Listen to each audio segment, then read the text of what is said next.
Bismillahirrahmanirrahim. Assalamualaikum warahmatullahi wabarakatuh. Perkenalkan, saya Lutfi Adi Prasetya, mahasiswa Universitas Islam Negeri Raden Intan Lampung, jurusan Manajemen Bisnis Syariah, Fakultas Ekonomi Bisnis Islam.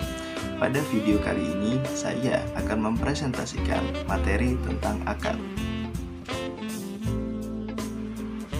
Pengertian akad. Akad berasal dari bahasa Arab, yaitu al-aqd. Secara etimologi mempunyai banyak pengertian, diantaranya mengikat, menghimpun, menyepakati, menguatkan, dan mengumpulkan di antara dua sesuatu. Secara terminologi, akad adalah perikatan di antara dua perikatan, atau sesuatu perkataan dari seseorang yang berpengertian secara terminologi di atas. Maksudnya adalah mengikat antara kehendak dengan merealisasikan apa yang telah dikomitmenkan. Dasar hukum dilakukannya akad ada di Quran Surat Al-Maidah ayat 1, yang artinya, "Hai orang-orang yang beriman, penuhilah akad-akad itu. Dihalalkan bagimu binatang ternak kecuali yang dibacakan kepadamu, yang demikian itu, dengan tidak menghalalkan berburu ketika kamu sedang mengerjakan haji. Sesungguhnya Allah menetapkan hukum-hukum menurut yang dikehendakinya." Quran Surat Al-Maidah ayat 1.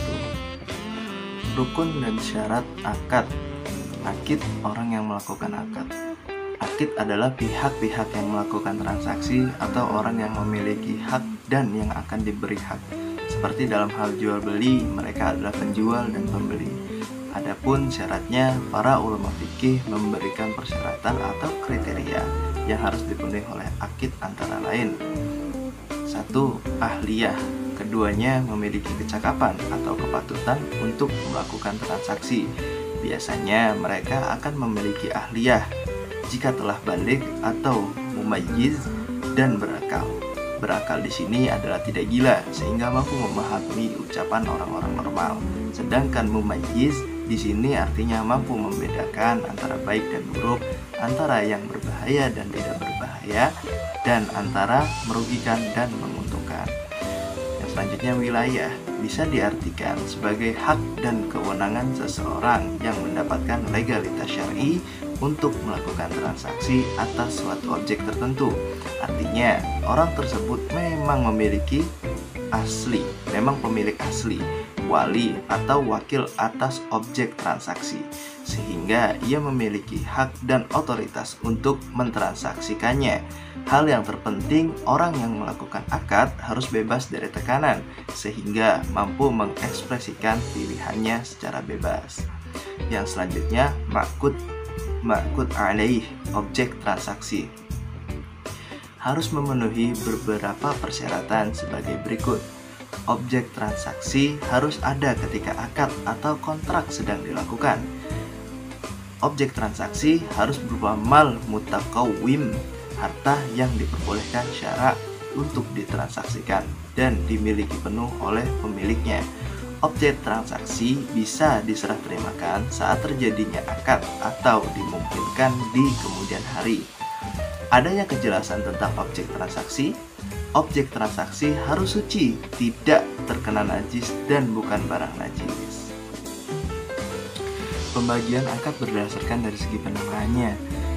Yang pertama, akad musammah, yaitu akad yang telah ditetapkan syara dan telah ada hukum-hukumnya, seperti jual beli, hibah, pinjaman, dan sewa menyewa.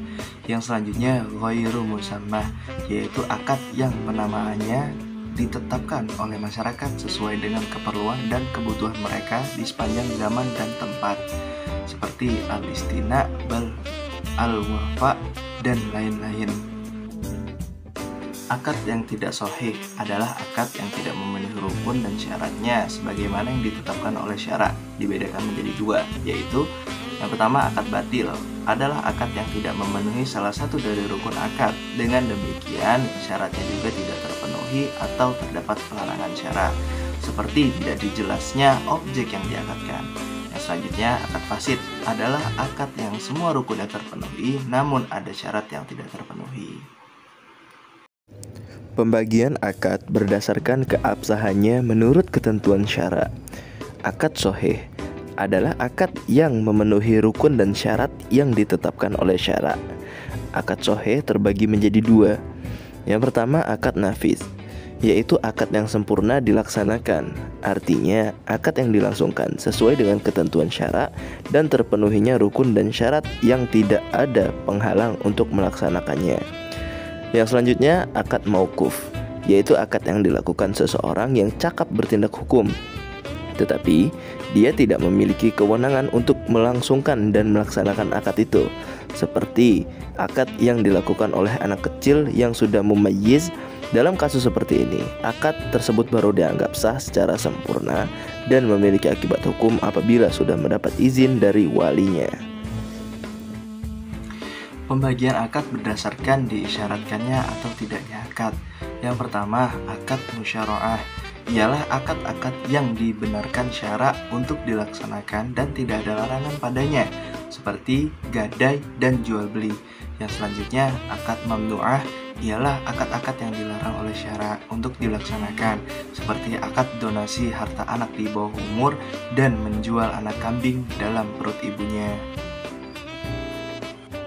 Pembagian akad berdasarkan tanggungan kepercayaan bersifat ganda.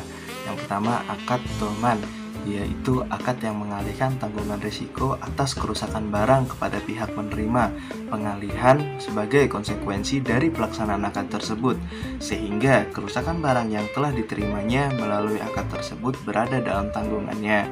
Misalnya, akad sewa menyewa di mana barang yang disewa merupakan amanah di tangan penyewa. Akan tetapi di sisi lain, manfaat barang yang disewanya merupakan tanggungannya, sehingga apabila ia membiarkan barang yang disewanya tanpa ia manfaatkan, maka terhadap barang yang disewa tanpa dimanfaatkannya merupakan tanggungannya, dan dia wajib membayar sewanya.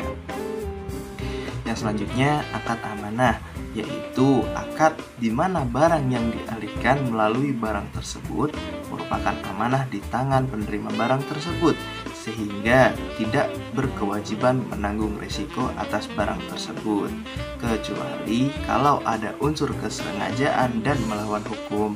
Jadi, tanggung jawab kerusakan berada di tangan pemilik benda, bukan oleh yang memegang benda, seperti akad titipan atau wadi'ah. Akad gabungan antara doman dan amanah, yaitu akad yang mengandung dan dipengaruhi oleh dua unsur, di mana salah satu seginya adalah doman dan segi yang lain merupakan amanah, seperti akad rahan atau gadai. Pembagian akad berdasarkan waktu dalam pelaksanaannya. Yang pertama, akad fauriyah, yaitu akad-akad yang dalam pelaksanaannya tidak memerlukan waktu yang lama. Pelaksanaan akadnya hanya sebentar saja, seperti jual beli. Selanjutnya, akad istimror atau zamaniyah, yaitu akad yang dalam pelaksanaannya membutuhkan waktu yang terus berjalan selama waktu yang disepakati dalam akad tersebut, seperti ariyah.